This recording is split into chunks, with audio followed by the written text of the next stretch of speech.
Bible के अनुसार प्रभु यीशु मसीह संपूर्ण मानव जाति का एकमात्र उद्धार करता है। प्रेरितों के काम 4:12। क्या यह प्रस्ताव एक तथाकथित धार्मिक ग्रंथ में कोई चतुर लेखक के द्वारा अंकित काल्पनिक कथा है, यह पवित्र शास्त्र के द्वारा मनुष्य की जानकारी हेतु प्रकट किया गया, परमेश्वर के द्वारा प्रकट किया गया आध्यात्मिक सत्य है? आइए हम देखते हैं। उद्धार शब्द का सार्वजनिक अर्थ कोई समस्या से बच जाना या छूट जाना आदि है। आध्यात्मिक परिप्रेक्ष्य में उद्धार शब्द का अर्थ कोई भी धर्म के अनुसार पाप के परिणामों से आत्मा, प्राण एवं शरीर का बचना है। एक प्रकार कहने से इस संसार में जितने भी धर्म हैं वे सभी का अस्तित्व इस समस्या पर टिका है। इसलिए ही सभी धर्म इस आध्यात्मिक सच्चाई का अंगीकार करते हैं कि मनुष्य पापी है और इसलिए ही उन्हें पवित्र परमेश्वर के पास प्रवेश भी नहीं है। आर्य धर्म की विधि के अनुसार जब कभी ऋषि को गायत्री मंत्र का उच्चारण करना है, उसके पूर्व अपने लिए प्रार्थना करनी है कि पापो अहम पाप कर्मो अहम पाप आत्मा पाप संभवा त्राहि माम पुंडरीकाक्ष्यम सर्वो पाप हर हरे। अर्थात मैं पाप हूं, इसलिए मेरा कर्म भी पापमय और मेरी आत्मा भी पापमय है। मैं सबसे अधम पापी हूं, इसलिए है ईश्वर आप मेरे पापों को क्षमा कीजिए। भज गोविंदम का एक विख्यात प्रार्थना है। ये गांधी जी का एक पसंदीदा प्रार्थना भी थी। पुनरपि जननम पुनरपि मरणम पुनरपि जननी जठरे शयनम इह संसारे वह दुस्तारे कृपया पारे पाहि मुरारी। अर्थात बार बार जन्म लेना और बार बार मरना और बार बार मां के कोख में रहना आदि पार करना बहुत मुश्किल है। मृत्यु को हरने वाले तारणहार, अपना अनुग्रह से मुझे बचा ले।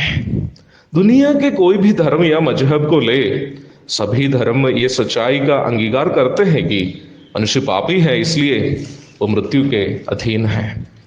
पाप के विषय में जब कहते हैं, ज्यादातर लोगों की सोच यह है कि हम जो बुराइयां करते हैं केवल वही पाप है, जबकि ये सोच बिल्कुल गलत है।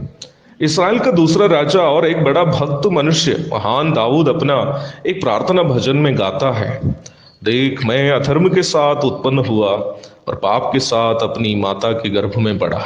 भजन 51:5। अर्थात मनुष्य के अंदर जो पाप है वो अपने बाप दादाओं से उन्होंने प्राप्त किया।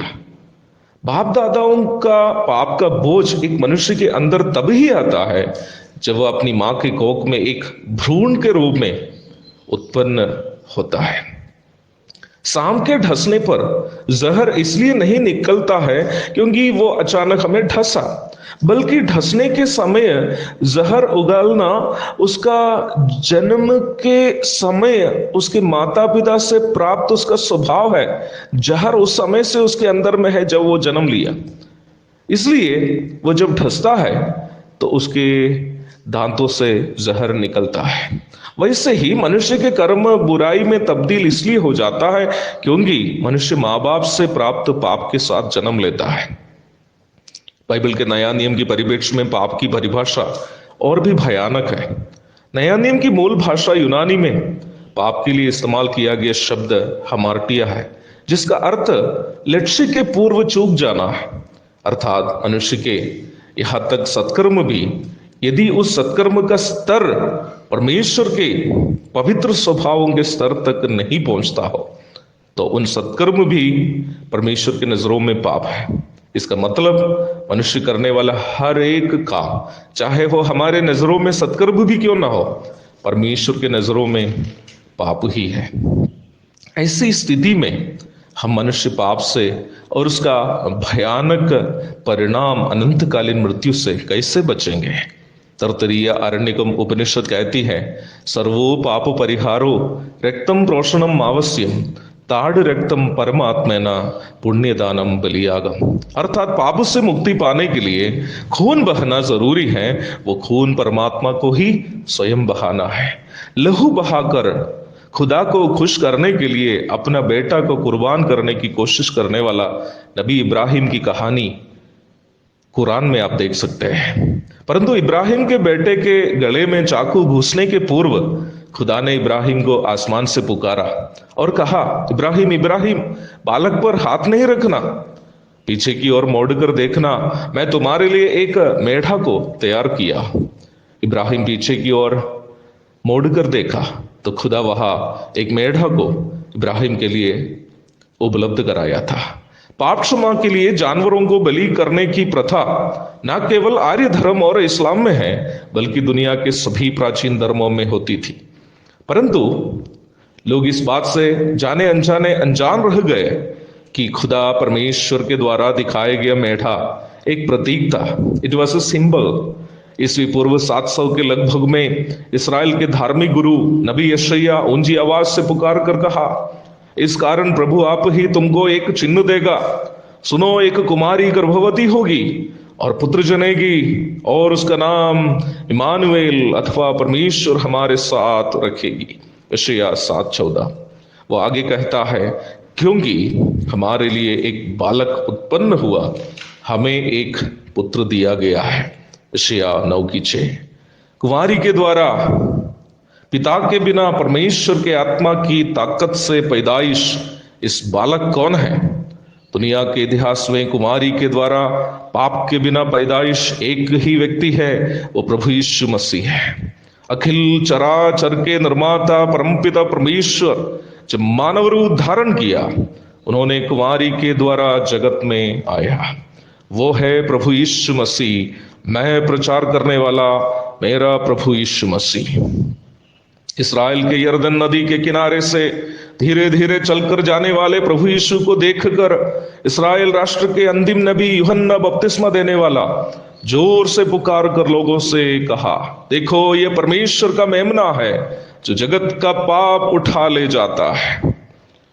प्रभु यीशु ही वह व्यक्ति है जो पवित्र शास्त्र के वचनों के आधार पर कुमारी में जन्म लिया, पवित्र शास्त्र के वचन के अनुसार निष्पाप जीवन बिताकर संपूर्ण पाप बलि हो गया और पवित्र शास्त्र के वचन के अनुसार कब्र को खाली छोड़कर तीसरा दिन जी उठा, जिनका खाली कब्र आज भी इस्राएल के यरूशलेम में हमारे लिए एक गवाह के रूप में बाकी है।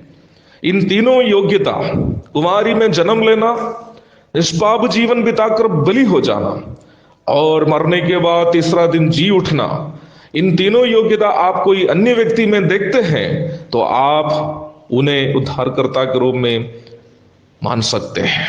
यदि नहीं तो उद्धार पाने के लिए आपको प्रभु यीशु मसीह को प्रभु एवं उद्धारकर्ता के रूप में मानना जरूरी है प्यारो, क्योंकि पवित्र शास्त्र कहते हैं किसी दूसरे के द्वारा उद्धार नहीं, क्योंकि स्वर्ग के नीचे मनुष्यों में और कोई दूसरा नाम नहीं दिया गया जिसके द्वारा हम उद्धार प्राप्त कर सके। आमीन। कलवरी पर हुआ एक बलि, जन्नत तुझको दिया जाने को, नदी जैसे बह निकला बेगुनाह के लहू क्रूस पर, बेगुनाह के लहू क्रूस पर। जिंदगी खत्म होगी एक दिन, मंजिल है तेरे कहाँ, ये सफर खत्म होगी एक दिन, मंजिल है तेरे कहाँ। जिंदगी खत्म होगी एक दिन, मंजिल है तेरे कहाँ,